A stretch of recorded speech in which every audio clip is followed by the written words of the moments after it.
स्वराज्य संवाद न्यूज, जनतेच्या हक्काचं व्यासपीठ। पुणे जिल्ह्यातील आंबेगाव तालुक्यातून एक अतिशय धक्कादायक आणि मन सुन्न करणारी घटना समोर आली आहे। घरगुती वादातून एका मातेने आपल्या पोटच्या मुलासह विहिरीत उडी मारून जीवन प्रवास संपवण्याचा प्रयत्न केला। या दुर्दैवी घटनेत चिमुकल्याचा बुडून मृत्यू झाला असून आई वाचली आहे। मंचर येथे ही हृदयद्रावक घटना घडली। हर्षदा आशिष वानखेडे असे या महिलेचे नाव आहे।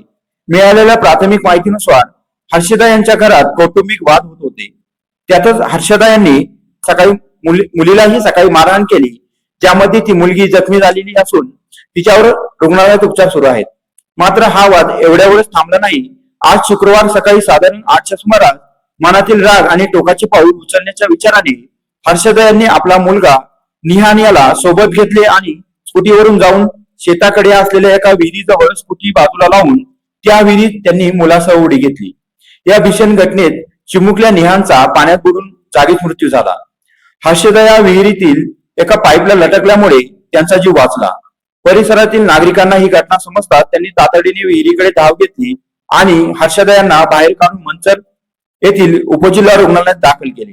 घटनेची माहिती मिळताच मंचर पोलिसांनी घटनास्थळी धाव घेतली। चिमुकल्या निहानचा मृतदेह शवविच्छेदनासाठी ग्रामीण रुग्णालयात पाठवण्यात आला आहे।